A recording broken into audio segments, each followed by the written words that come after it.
चलिए तो इस सवाल को हम लोग सॉल्व करते हैं। ये क्या कहता है कि अंकित was to get 29% hike in his salary, but due to the typing error, it is wrongly typed the figures 57% and printed the new slip.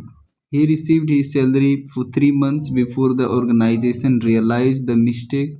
If excess paid to him in the previous month is to be deducted from his fourth month salary, after deduction he gets 9,000 as fourth month salary, then find the actual salary.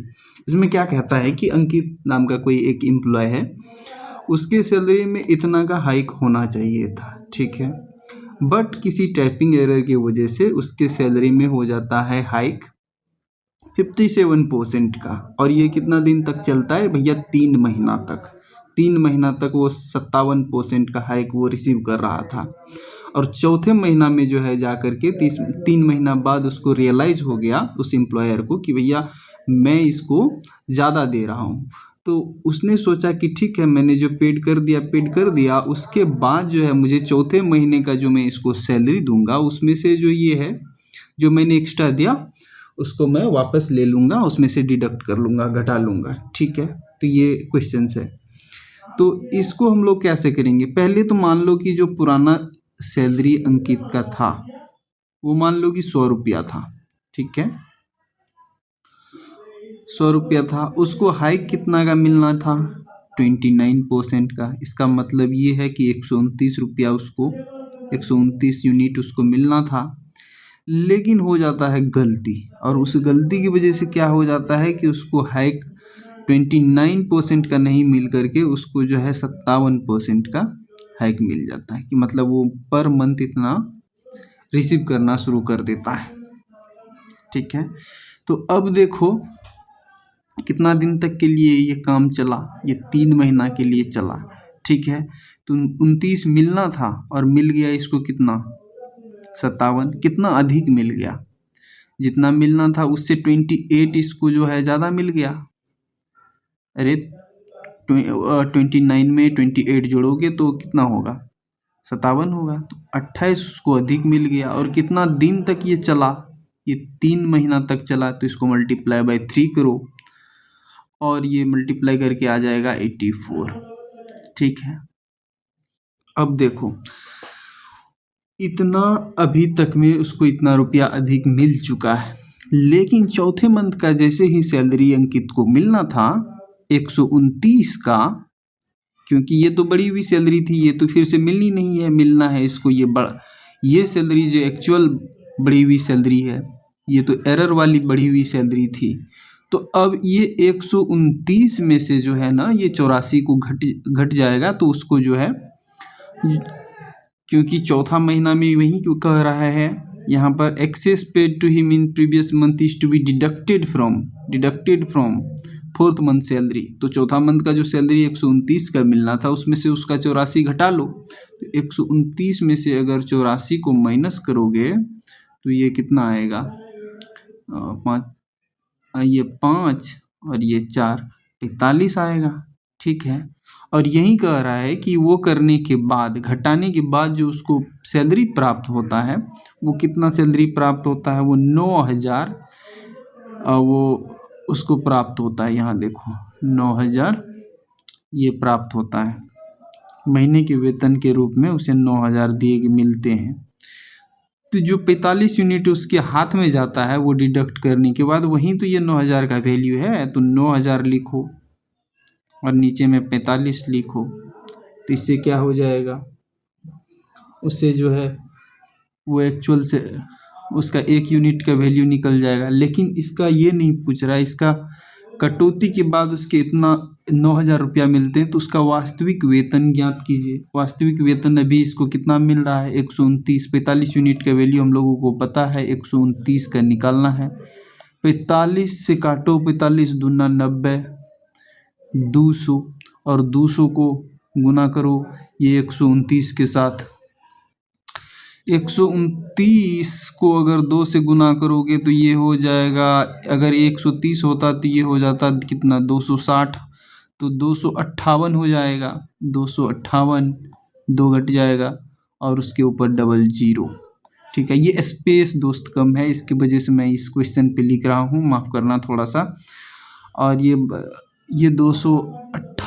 25,800 जो है उसका ये salary था। और ये option number D में है। Option number D यहाँ मुझे लिखना पड़ा, कारण इसका ये था कि ये एडजस्ट नहीं हो पाया क्योंकि लेंदी सवाल था। तो चलिए नेक्स्ट क्वेश्चन क्या कहता है।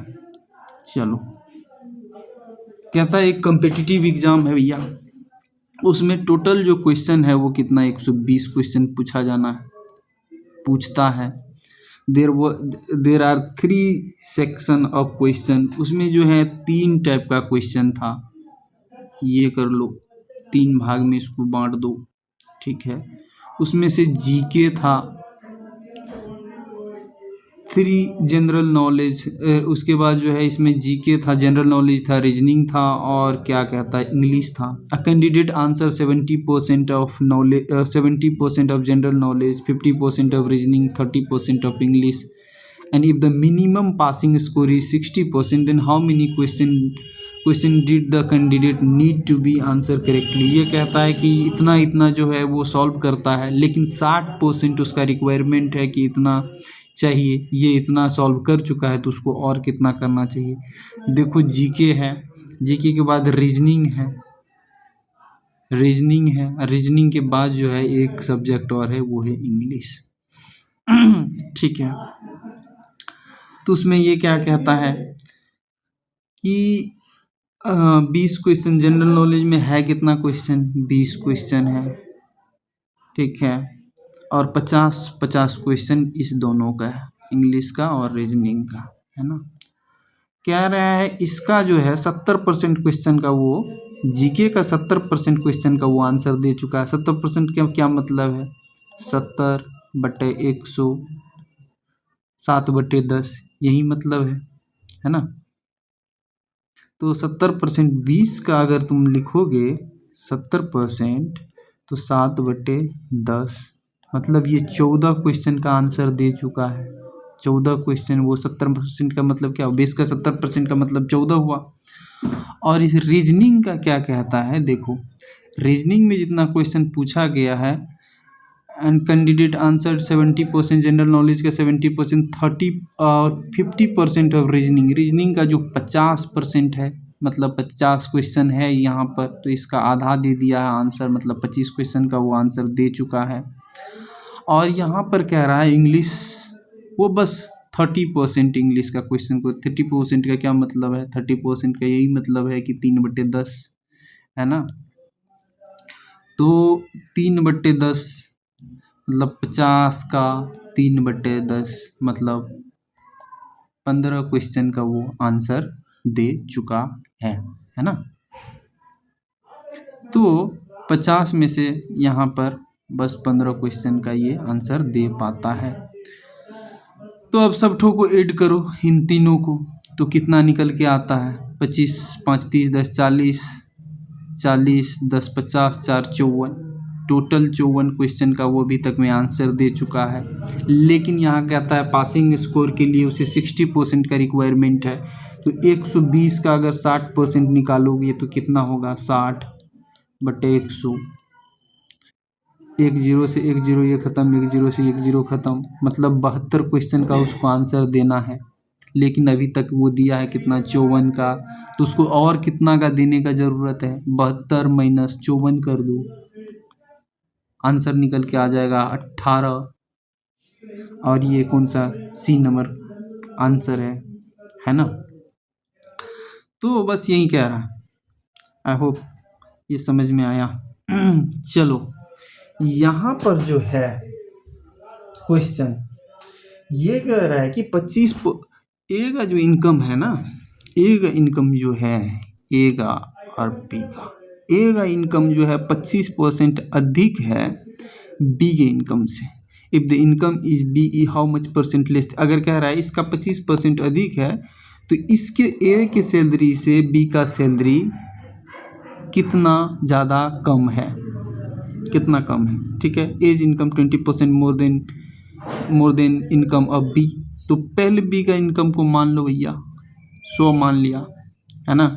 और इसका कहता है एक 25% अधिक है। 25% का अधिक का क्या मतलब है कि 125 इसका है ना।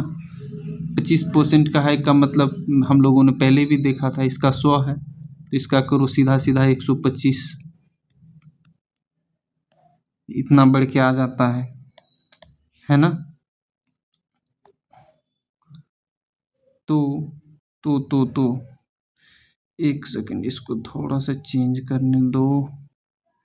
ये क्या कहते हैं, क्लियर स्ट्रोक, हाँ, clear stroke from current page और ऑल पेज, दिस पेज, इसे छोड़ो, इसको बाद में करते हैं।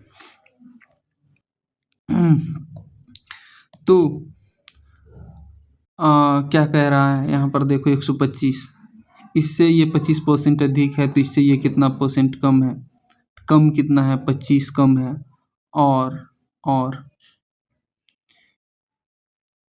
और कितना पर कम है 125 पर।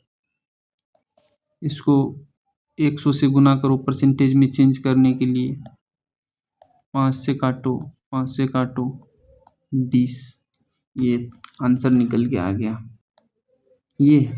लेकिन इस टाइप के सवाल में हम लोग एक रूल और अप्लाई कर सकते हैं, वो ट्रिक और अप्लाई कर सकते हैं। वो क्या है, वो है एबी रूल।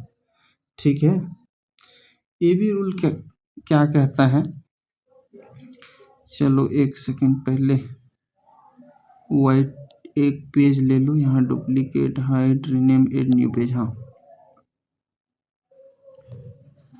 तो एबी रूल क्या कहता है भैया,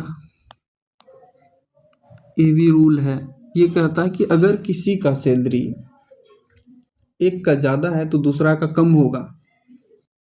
एक का अगर ज़्यादा है सैलरी तो दूसरा का सैलरी कम होगा, है ना। अगर एक का 10% से अधिक है तो दूसरा का कुछ परसेंट से कम होगा। तो वो क्या कहता है, इस तरह का ये कहता है कि अगर ए है, यहाँ बी है, इसका सैलरी 10% से ज़्यादा है, यहाँ पर 10% से ज़्यादा है, तो बी का सैलरी जो है इससे कुछ परसेंट कम होगा। तो उसको निकालने के लिए हम लोग एक ट्रिक का यूज करेंगे। वो ट्रिक क्या है, वो ट्रिक बिल्कुल ये है, कहता है 10% का जो भी है फ्रैक्शन वैल्यू, 10% का मतलब यही है 1/10, है ना। ये कैसे निकलता है हम लोग सबको मालूम है, 10 के बट्टे में 100 लिखो, 0 कैंसिल कर दो, ठीक है। तो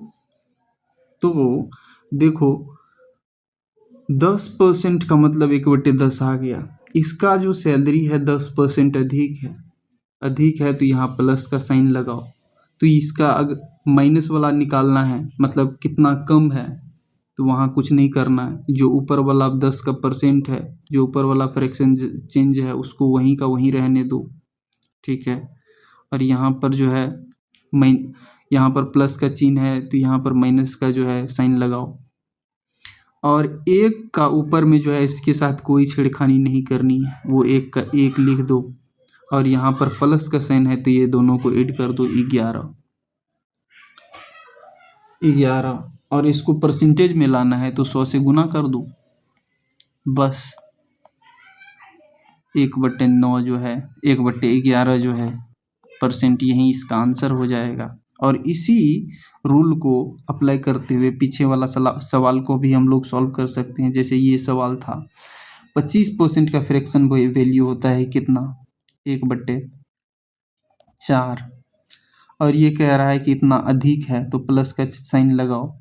और ये कह रहा है कि कितना कम होगा, ये ऊपर वाला जैसा संख्या उसको वैसे का वैसे रहने दो। और नीचे वाला यहाँ प्लस का साइन है तो नीचे में ये दोनों को प्लस करके लिख दो, 5। और जो है परसेंटेज में लाने के लिए भी 9 की 100 से गुना करना होता है, कर दो सीधा 20%, आंसर आ गया। ये कहता है एबी रूल ये कहता है कि अगर एक संख्या अधिक है दूसरे संख्या से तो दूसरी संख्या जो है इससे कुछ परसेंट कम होगा। और उस परसेंटेज को निकालने के लिए हम लोग इस मेथड से निकाल सकते हैं कि उसका जो है जब फ्रैक्शन है उसको पहले फ्रैक्शन में लिखो और प्लस के साइन के साथ उसको लिखो। अगर माइनस में निकालना है, अगर यहाँ पर माइनस होता, अगर ये प्लस ना हो करके, या इसी सवाल में, पीछे वाला सवाल में ये देख लो कि 25% लेस देन यहाँ पर होता, तो हम लोग यहाँ पर माइनस साइन लगा देते। यहाँ माइनस साइन लगा करके एक ऊपर जैसे का था वैसे नीचे में 3 लिखने से 33 सही 1/3% आ जाता। चलिए, आई होप कि ये भी रूल आपको समझ में आया। नेक्स्ट क्वेश्चन हम लोग देखते हैं कि मोहन का जो इनकम है ये 40% मोर देन श्याम्स इनकम है, is what percent less then. यही देखो, इसको पहले फ्रैक्शन में तोड़ो, क्या होता है। 40 को अगर फ्रैक्शन में तोड़ोगे, ये आ गया 2/5। ठीक है, 2/5 ये आ गया। तो ये कह रहा है कि मोहन का जो इनकम है वो 40% अधिक है, मतलब प्लस में 2/5। ठीक है, श्याम के इनकम से। तो श्याम का इनकम जो है, श्याम का इनकम जो है ये कितना परसेंट कम है। ठीक है, इस कमी को निकालने के लिए ऊपर वाला जैसा संख्या है वैसा का वैसा लिख दो। ठीक है, और ये दोनों को ऐड करके, चूंकि यहाँ पर प्लस का साइन है तो ये दोनों को ऐड करके यहाँ पर लिख दो। ठीक है, और इसको 100 से मल्टीप्लाई कर दो, ये भी रूल यही कहता है। और 200 को जब 7 से डिवाइड करोगे तो ये कितना निकल के आएगा, ये निकल के आ जाएगा 200 को 200 के 7 से डिवाइड करो, 2 14, यहाँ 60 निकल के आएगा 6, और 7 8 56, 28 से 56 4 जो है यहाँ पर, तो ये टोटल हमारा आ जाएगा। ये यहाँ पर शेष में 4 बच गया, 8 से 56,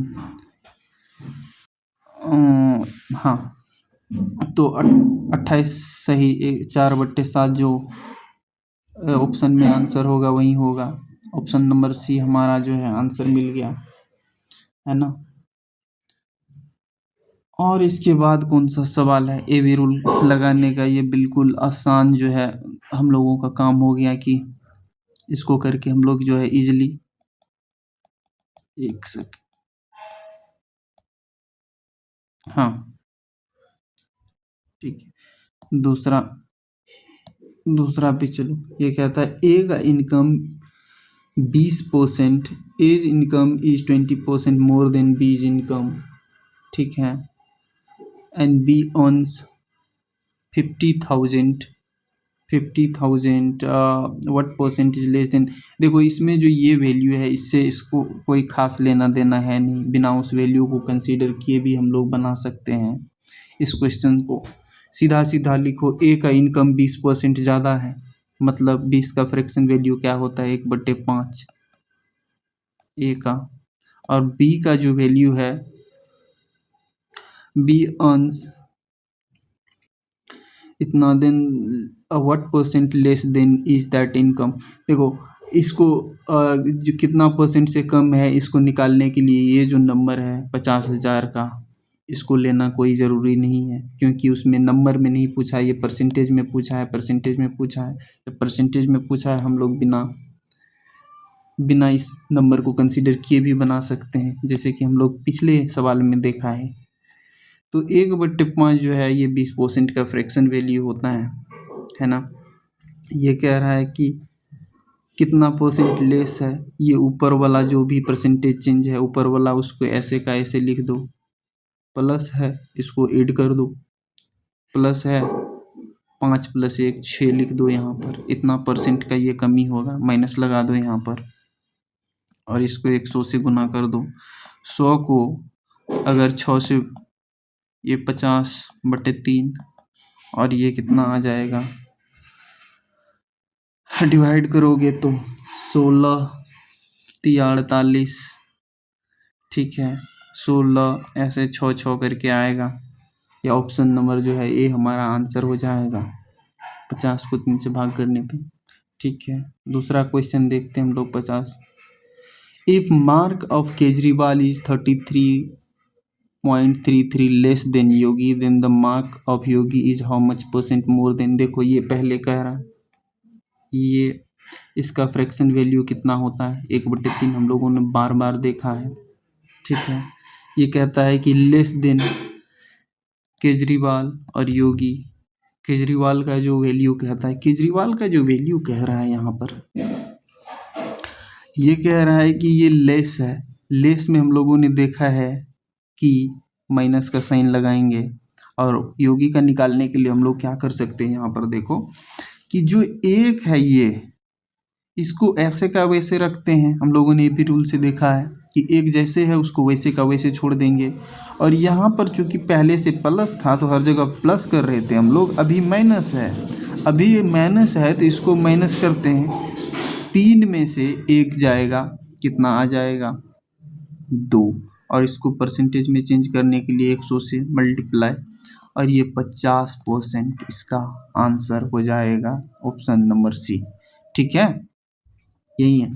फिर से एक बार देख लो ये क्या कहता है कि 33% का जो वैल्यू होता है फ्रैक्शन में, वो 1/3 होता है, और इतना लेस है। तो इस ए बी रूल से हम लोगों ने देखा है कि जो लेस के केस में हम लोग ये करते हैं, यहाँ माइनस का साइन लगाते हैं, और जो ऊपर वाला नंबर होता है वो दोनों जगह सेम ही होता है। लेकिन अगर यहाँ प्लस होता है तो हम लोग प्लस करके इस नंबर को लिख देते हैं यहाँ इसके बॉटम में, और ये अगर ये माइनस होता है तो इसको माइनस करके लिख देते हैं। तो 1/2 जो है, इसको माइनस करके 3 में से 1 घटा करके 2 लिखा, इसको 100 से मल्टीप्लाई किया, 50% आ गया। ये 50% जो है आंसर हो गया। दूसरा क्वेश्चन देखते हैं हम लोग, इसमें क्या है। द एज ऑफ राधे माँ, इसका जो है, जो एज है, और करीम का जो एज है वो 25% ग्रेटर देन जो है ऑफ राधे माँ। करीम का जो एज है ये 25%, मतलब 1/4 है। ठीक है, 25 का फ्रैक्शन वैल्यू भैया कितना होता है, 1/4 हो गया, 1/4 होता है। ठीक है, और यहाँ पर कह रहा है कि करीम का ये ग्रेटर देन है, तो ग्रेटर देन के साथ या ज़्यादा के साथ और इंक्रीज के साथ हम लोग जो है प्लस का यूज करते हैं, और ये नंबर वैसा का वैसा यहाँ पर आएगा, 1 का 1, यहाँ प्लस है, यहाँ पर प्लस है, तो ये दोनों नंबर ऐड होकर के यहाँ पर आ जाएगा। ए बी रूल यही कहता है, 4 1 5 हो जाएगा। परसेंटेज में इसको चेंज करने के लिए 100 से गुना 20% आंसर आ जाएगा, ऑप्शन नंबर ए। ठीक है, तो हम लोगों ने ये सवाल को कर लिया। अब आगे का जो सवाल है वो नेक्स्ट वीडियो लेक्चर में हम लोग करेंगे। थोड़ा सा वहाँ से लाइटली चेंज है, वहाँ पर कंजम्पशन एक्सपेंडिचर वाला आएगा, और जो भी सवाल आएगा हम लोग अच्छे तरीके से देखेंगे। ठीक है, तो यहाँ से वीडियो को हम वाइंड अप करते हैं। आई होप कि आप लोगों को समझ में आया, और ये रूल को अप्लाई करके हम लोग ऐसे सवाल को सेकंड में बना सकते हैं, या फिर हम लोग 100 मान करके भी बना सकते हैं, बट ये ज़्यादा बेहतर है। ठीक है, जैसे यहाँ पर 25% अधिक है, तो यहाँ हम लोग करीम को 125 भी मान सकते थे, और इसको जो है जो 125, इसको राधे माँ को 100 मान सकते थे, इसको 25 मान सकते थे। अब इस कितना ज़्यादा है, 25 ज़्यादा, 25 जो है इसका जो है कम है ना, 25 कम है कितना पर, 125 पे, इसको 100 से मल्टीप्लाई करो 5, फिर भी वही आंसर आता है। बट ये वाला जो पहले वाला मेथड है वो सही है, और जल्दी हमारा आंसर भी आता है। ठीक है, तो इसके साथ हम लोग जो है वीडियो को एंड करते हैं।